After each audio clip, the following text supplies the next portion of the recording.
Elijah Fuller stood over his father's fresh grave, the weight of his newly inherited blacksmith shop heavy on his shoulders.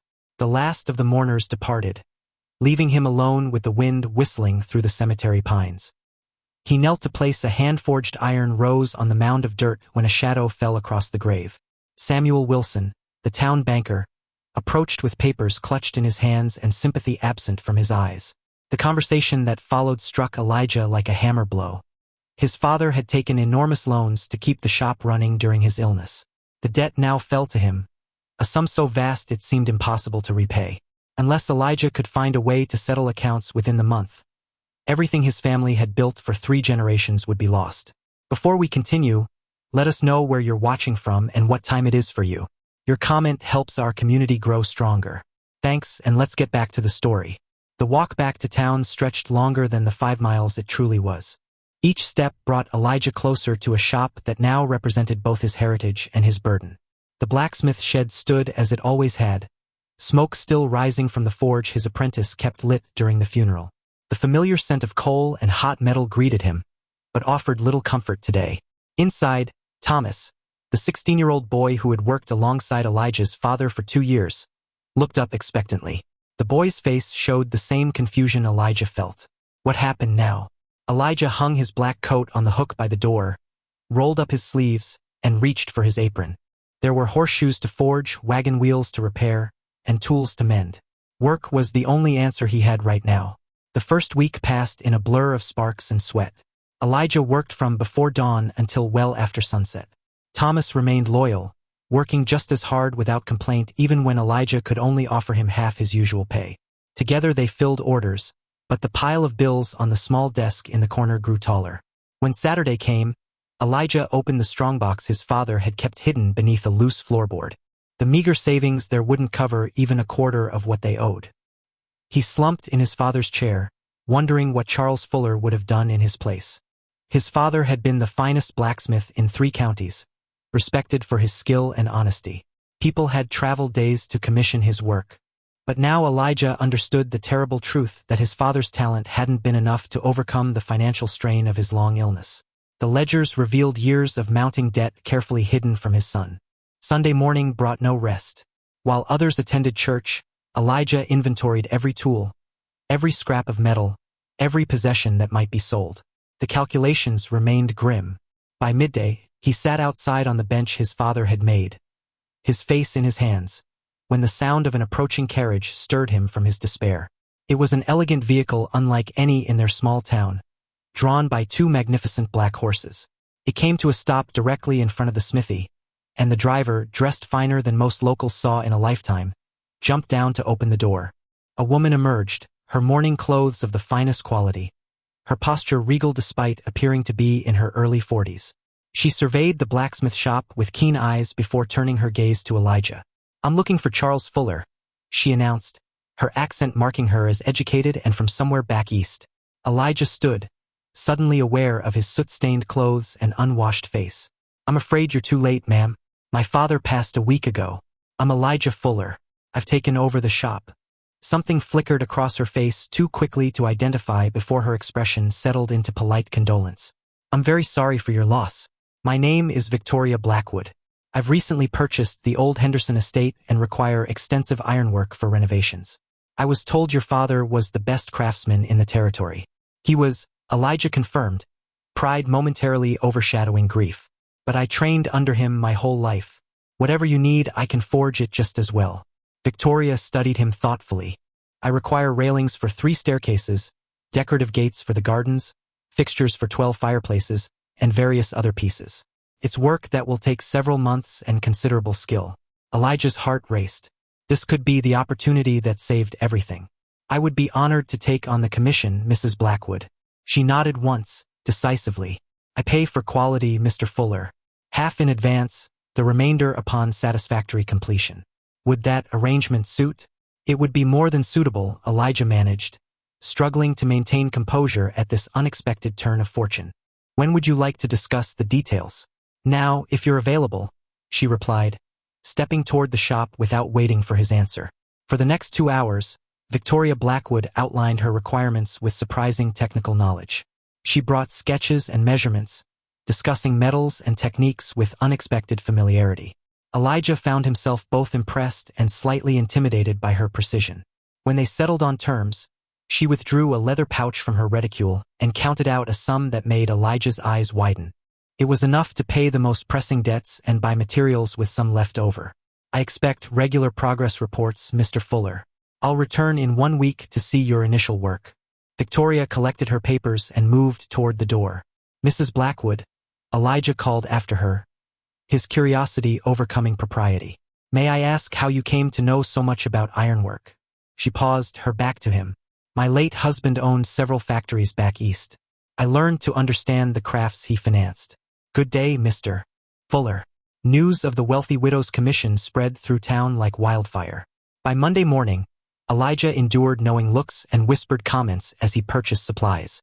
Some congratulated him on his good fortune.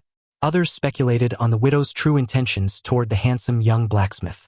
Samuel Wilson, the banker, was particularly interested. He visited the shop unannounced, ostensibly to discuss Elijah's debt, but clearly fishing for information about Victoria Blackwood. A fortunate development, Wilson remarked, eyeing the new materials Elijah had purchased. The widow must have considerable means to undertake such extensive renovations. Elijah kept his answers vague, focused on his work rather than gossip.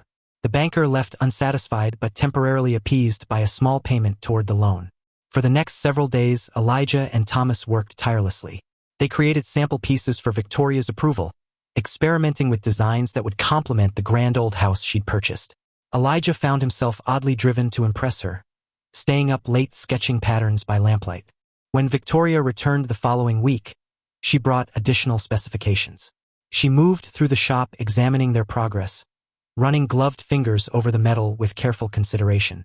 This is excellent work, Mr. Fuller, she finally pronounced, indicating a decorative panel they had completed. However, I'd prefer this motif to be less pronounced. She sketched a subtle alteration on a piece of paper. Elijah studied her drawing.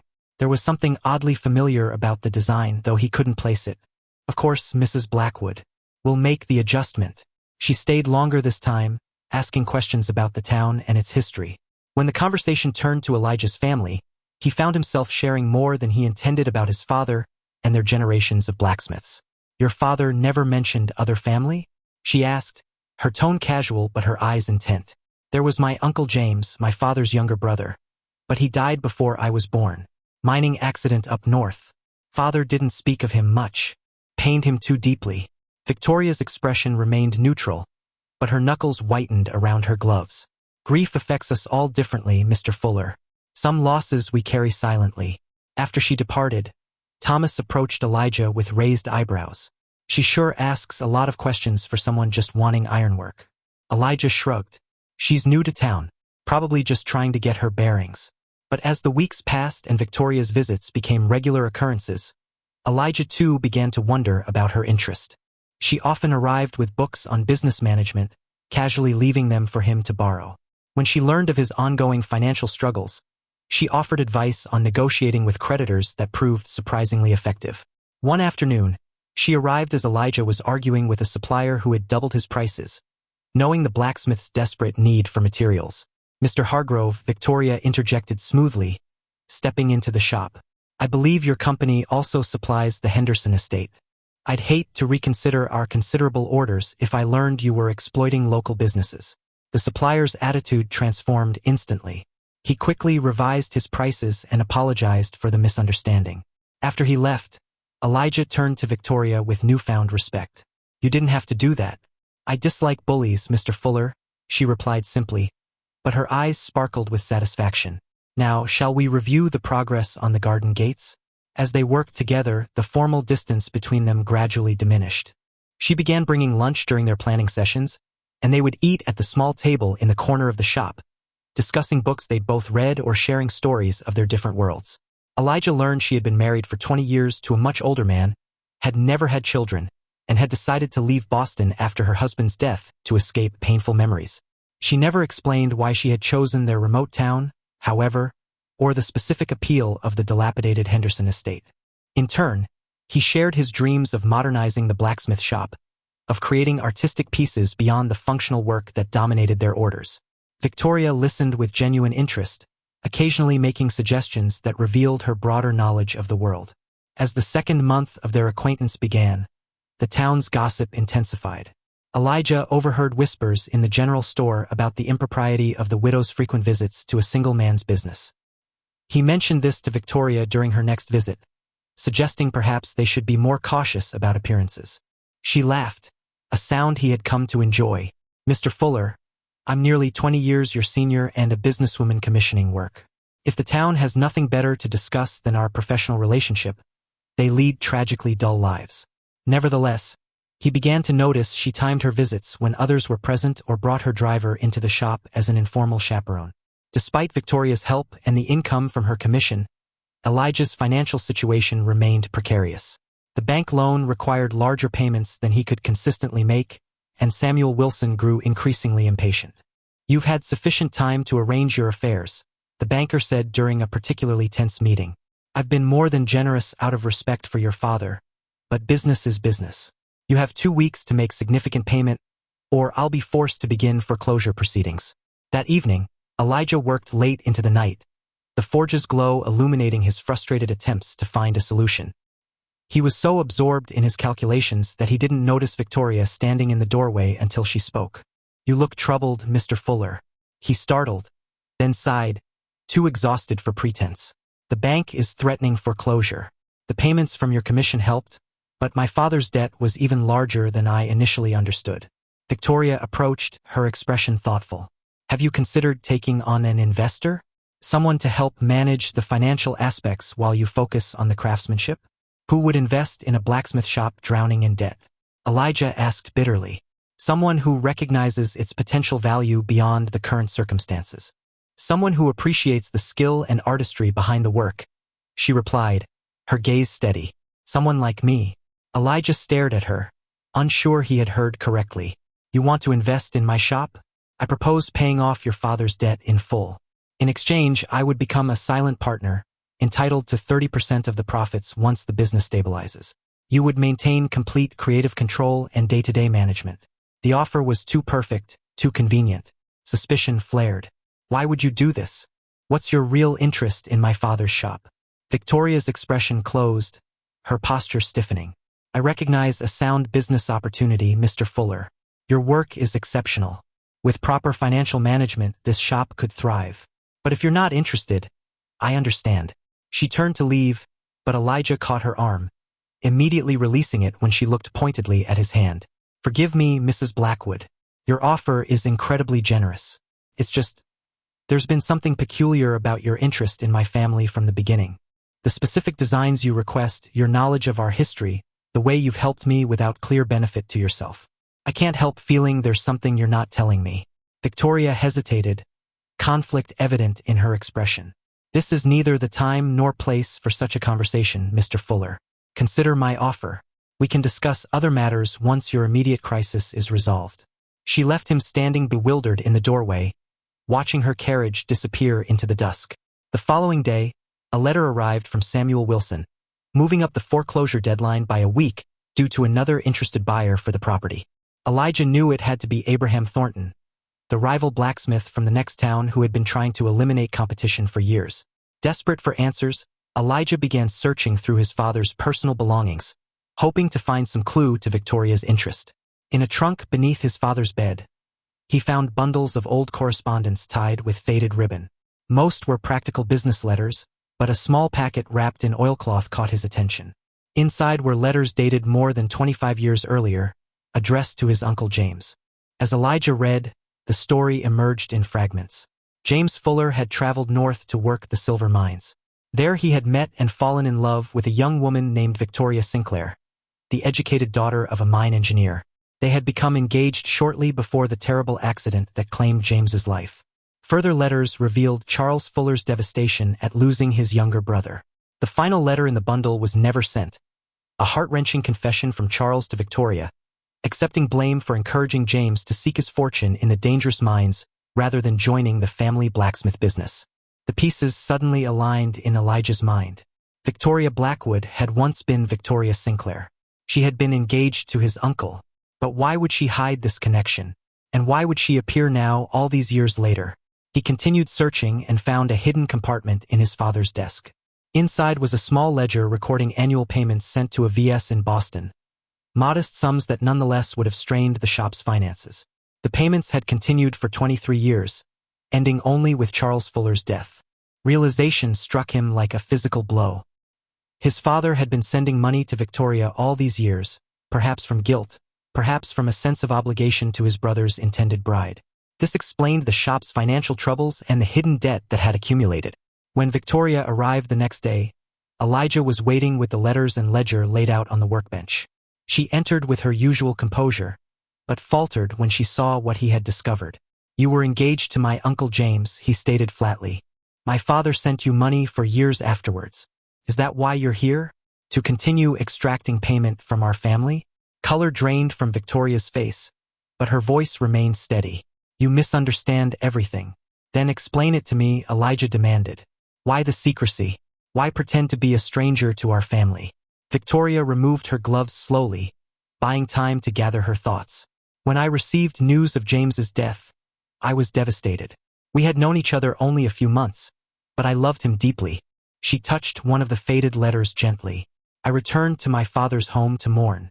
3 months later, the first payment arrived from Charles, anonymous, with only a note saying it was my due as James's intended." She looked up, meeting Elijah's gaze directly. "I returned the money, writing that I wanted nothing from the Fuller family except perhaps to know more about James's final days. Charles wrote back, insisting the payments were my right as James would have wanted to provide for me.